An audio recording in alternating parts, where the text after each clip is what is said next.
In the pre-dawn hours of June 13, 2025, the fragile peace of the Middle East was shattered. The world watched in stunned silence as Israel launched a series of surprise attacks against its sworn enemy, Iran. This was not a border skirmish. This was not a proxy conflict fought in the shadows. This was a direct, calculated assault on the heart of the Iranian state, targeting key military installations and, most critically, its burgeoning nuclear program. The strikes were swift, deadly, and precise. They decapitated parts of Iran's military leadership and claimed the lives of at least 10 of its leading nuclear scientists. The conflict, which would later be known as the 12-Day War, had begun. For years, the international community had lived under the looming shadow of Iran's nuclear ambitions. Diplomatic efforts had waxed and waned, but the core issue remained unresolved. The International Atomic Energy Agency, the world's nuclear watchdog, had issued stark warnings. Their assessments indicated that Iran had amassed a stockpile of enriched uranium sufficient to construct as many as 9 nuclear bombs. This wasn't a distant threat, it was an immediate and pressing danger. For Israel, a nation that had long declared an Iranian nuclear weapon to be an existential threat, the time for waiting was over. The initial Israeli attacks were a desperate, high-stakes gamble to cripple the program before it could cross the ultimate threshold. As Israeli jets returned to their bases, the world held its breath. The initial strikes had inflicted significant damage, but the full extent was unclear. Civilian casualties in Iran were already mounting, with initial estimates climbing into the thousands. In Israel, citizens braced for the inevitable retaliation, the wail of air raid sirens becoming a grim soundtrack to daily life. The conflict raged for 9 days, a brutal exchange of fire that threatened to spiral into a full-scale regional war. The Middle East was a tinderbox, and a single spark could ignite a conflagration that would engulf the entire globe. Every diplomatic channel was buzzing, every world leader on edge, as the crisis deepened with each passing hour. The international community was paralyzed. While condemnations and calls for restraint echoed from capitals around the world, the fighting on the ground only intensified. The initial Israeli strikes, while damaging, had not delivered the decisive blow Prime Minister Netanyahu had likely hoped for. Key Iranian nuclear facilities, buried deep beneath mountains and fortified with layers of concrete and steel, remained operational. The sites at Fordow, Natanz. It became terrifyingly clear that while Israel had started the war, it might lack the specific military capability to finish it and eliminate the nuclear threat once and for all.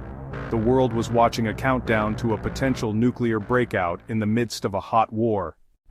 As the 12-Day War entered its 9th day, a decision was made in the highest echelons of power in Washington. The United States, which had remained an anxious observer, was about to enter the fray. This would not be a diplomatic intervention. It would be a military operation of staggering scale and precision, an action designed to achieve what the initial Israeli strikes could not. The plan was given a code name that evoked its clandestine and decisive nature: Operation Midnight Hammer. Its objective was singular and absolute: to deliver a catastrophic blow to Iran's most protected nuclear sites and permanently alter the course of the conflict. The time for sideline observation was over. The secrecy surrounding the operation was total. This was a highly classified mission with very few people in Washington knowing the timing or nature of this plan, stated General Dan Kane of the Pentagon. While the world's attention was fixed on the daily barrage of rockets and airstrikes between Iran and Israel, a different kind of force was being marshaled in the American heartland. At Whiteman Air Force Base in Missouri, a small fleet of the United States' most advanced and enigmatic aircraft was being prepared for a historic flight. The crews of 7 B-2 Spirit stealth bombers were given their orders for a non-stop 30-hour round trip into the heart of a war zone. The targets were the 3 pillars of Iran's nuclear program: the Fordow fuel enrichment plant, the Natanz enrichment facility, and the uranium conversion facility at Isfahan. Fordow in particular represented the ultimate challenge. It was a facility buried deep inside a mountain near the city of Qom, hardened to withstand conventional air attacks. Natanz was a sprawling complex, parts of which were also located deep underground. Isfahan was critical to the front end of the nuclear fuel cycle. A successful strike would require not just stealth to evade Iran's air defenses, but also a weapon powerful enough to penetrate hundreds of feet of rock and reinforced concrete. On June 22, 2025, as night fell over the Middle East, the operation was set in motion. It was a multifaceted attack, leveraging the unique capabilities of the U.S. Air Force and the U.S. Navy. While the B-2 bombers were streaking across the Atlantic, an unseen component of the strike was moving into position. Somewhere in the waters of the Arabian Gulf, a U.S. Navy submarine slipped silently through the depths, its missile tubes ready. Operation Midnight Hammer was the United States' sole offensive action in the war, a concentrated application of military power intended to end the nuclear threat and, perhaps, the war itself. The hammer was about to fall. The success of Operation Midnight Hammer hinged on a weapon that had never before been used in combat. It was a bomb of almost mythical proportions, designed for a single purpose: to destroy the world's most fortified and deeply buried targets. This was the GBU-57 Massive Ordnance Penetrator, or MOP. Weighing a staggering 30,000 pounds, the MOP is more of a guided steel projectile than a conventional bomb. It carries over 5,000 pounds of high explosives, but its true power lies in its immense weight and hardened casing, allowing it to pierce up to 200 feet of earth and concrete before detonating. It was the only non-nuclear weapon in the U.S. arsenal capable of reaching the chambers of Fordo. The delivery system for this colossal weapon was just as critical as the bomb itself.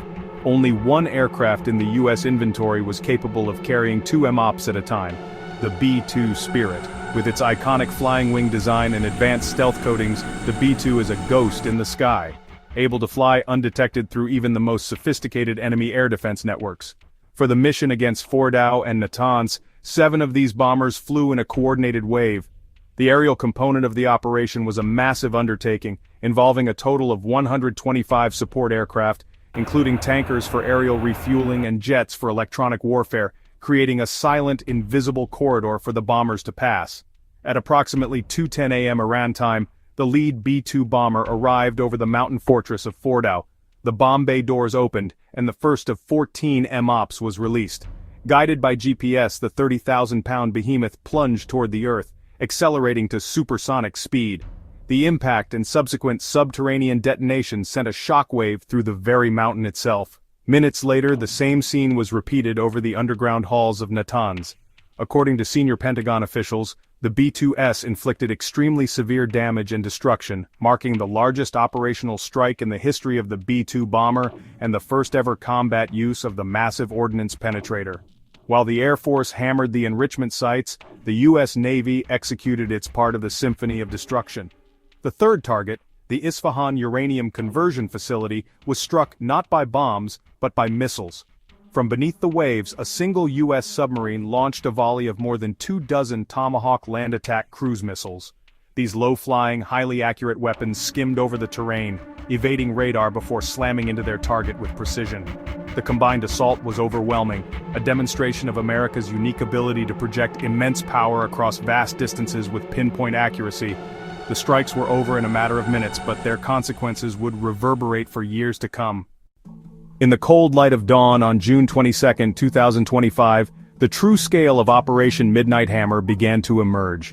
The world's intelligence agencies scrambled to assess the impact, training satellites on the smoking ruins of Iran's nuclear facilities. The initial imagery confirmed the Pentagon's claims of extremely severe damage. At Fordo, the mountainside was scarred by massive craters. Thermal imaging suggested intense heat radiating from deep underground, indicating the MOPs had reached and incinerated the buried halls. Similarly, at Natanz, the underground enrichment plant had suffered catastrophic structural failure. At Isfahan, a sprawling industrial complex was reduced to a field of debris struck by 24 Tomahawk missiles. A U.S. intelligence report in the days after said the mission was largely successful. The assessment, not months, potentially years of setback. Some Israeli officials told the New York Times Fordo was substantially damaged but not entirely destroyed. The consensus, Iran's path to a bomb had been blocked for the foreseeable future. However, this strategic victory came at a human cost. But the broader 12-day war had been brutal. Iran's health ministry reported 610 killed. Dissident groups claimed at least 974. In Israel, 28 lives were lost. The war left a trail of death and sowed future grievances across the region. With its nuclear program in ruins, Iran's primary strategic asset had been neutralized. The Trump administration immediately seized the diplomatic initiative, leveraging the shock of the attack to broker a halt to the hostilities.